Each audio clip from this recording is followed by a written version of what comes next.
Hey y'all, Mark the Fat Yogi here. Welcome back to my channel about life, yoga, and how yoga can improve your life. Today I'm going to talk to you about how to sit. And more specifically, we're going to look at how to sit cross-legged and maybe finding some ways to have a little bit more ease when you're sitting cross-legged, or even thinking about whether or not you have to sit cross-legged at all. So if you're a big guy like me, you probably struggle to sit cross-legged, and there's good reason for that. In our society, we are accustomed to sitting in chairs, so our hip flexors, our low back, all of the muscles that are important for supporting us in sitting cross-legged or sitting on the floor are not as strong as they might be if we lived in a society where we didn't sit in chairs. So if you are like me and you try to sit cross-legged, you probably look something like this. So here I am attempting to sit cross-legged on the floor. You'll see that my knees are up in my stomach, and if you could see me from the back, you'd notice that I am very much rounding my back to try and stay upright at all. This is extremely uncomfortable, and honestly, whenever a yoga teacher begins a class wanting to start seated, specifically cross-legged, I roll my eyes because they say, oh, let's take easy pose. There's nothing easy about this. I can't really even stop holding my legs or holding my arms, or else I would fall over. So how do we overcome this problem? I've been practicing yoga now for 2.5 years, and this is the best I can do, sitting cross-legged on the floor. Now, at the end of a yoga practice, after I've opened up my hamstrings and my low back, I'm able to do a little bit better. But the first thing that you want to do is try and get your butt off the floor. And the best way to do that is with yoga blocks. So here I have some standard sized yoga blocks. Now, sometimes a yoga teacher will tell you just to sit on one block. If you are like me and you have a wide back end, that's not going to work for you very well. And I'll even show you, right? Like, the block and my butt are about the same size, but honestly, when you sit, it's not very comfortable. So I always take 2 blocks and I put them together to form a square or a rectangle like this. And oftentimes I actually place it on an angle, kind of like a bicycle seat. I find that that gives me the best ability to ground my sit bones into the block itself. So let's see what happens if I sit on 2 blocks at this low height.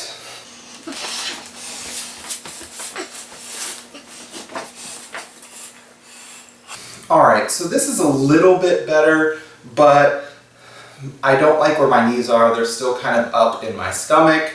I am able to maintain a flat back a little bit more, but I still am not super comfortable like this, and I'm not going to be able to maintain this position for very long.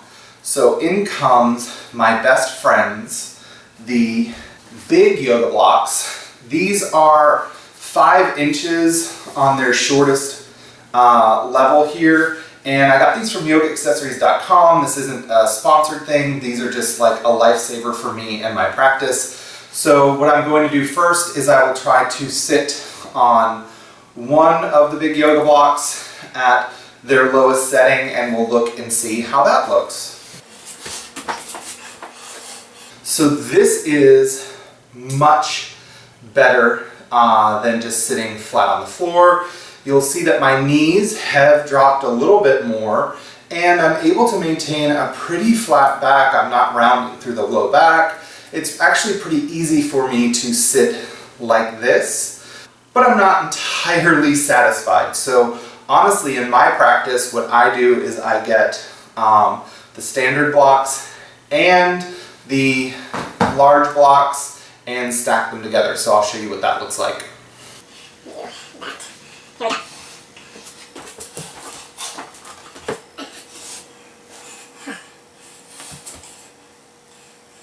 So you'll see that my knees have dropped roughly in line with my hips.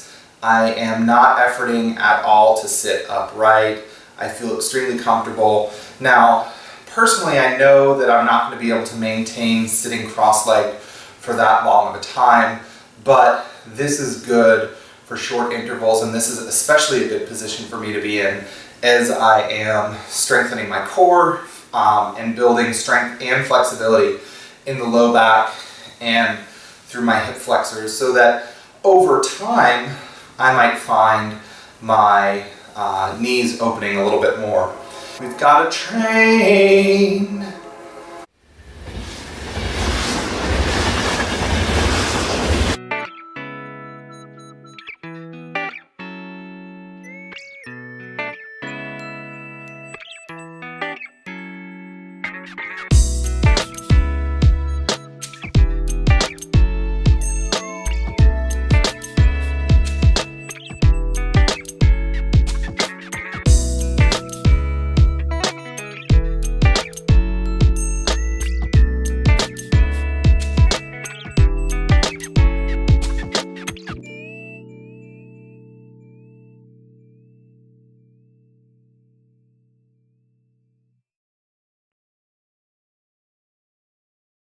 So another nice thing that you could do, I'm not going to demonstrate it right now, is that if your knees are up off the ground like this, you could use probably some bolsters or blocks or rolled up blankets to support your knees so that you're not getting sort of this hanging feeling. But here's the truth. There is absolutely no reason why you should ever have to sit cross-legged in a yoga practice.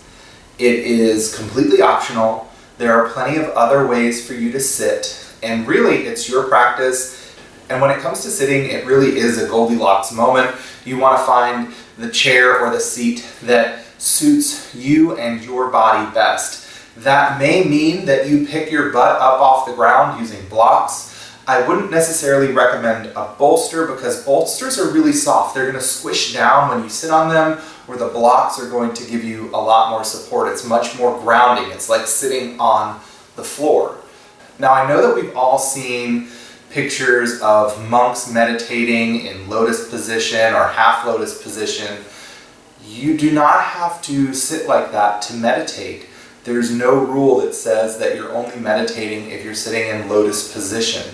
You're welcome to sit in any comfortable position for meditation, and also in any yoga class, if you're asked to sit cross-legged, the teacher should also provide you with some alternatives. Now, if the teacher doesn't know any alternatives, which might very well be the case, then I want to give you a few things that you can try on your own. And in particular, I want to show you how I sit. So here I am kneeling. This is one easy way that you can begin sitting in a yoga practice or for meditation. Now, depending on your knees, how much flexibility you have in your knees, how much flexibility you have in your feet and your ankles, this may or may not be accessible to you. I'm not sitting in a formal virasana right now. This is a little bit more casual, and there's a pretty big bend in my knees. One of the things that I like to do is build myself a little bench with blocks. So for my virasana, I take one of the large blocks, and these large blocks are hard to come by. I bought these specially for my house. The yoga studio that I teach at, we have these large blocks, and that's how I learned how to like them, but they're expensive and it's not likely that you're going to find them in a yoga studio. So I build myself a little bench with the large block and the standard block. And now I'm able to sit comfortably in virasana. My ankles are hugging the sides of the block.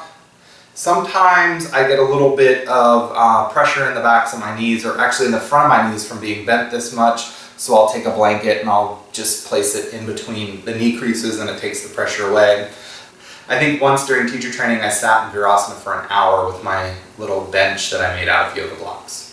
Anyway, I didn't mean for this video to be very long, so I hope you found this information helpful. Leave me a comment below and let me know if you have any tips that maybe I didn't consider, or maybe you have some suggestions that can help me sit a little bit better. Anyway, y'all, I am Mark the Fat Yogi, and I will see you later. Oh my god, how long is this train?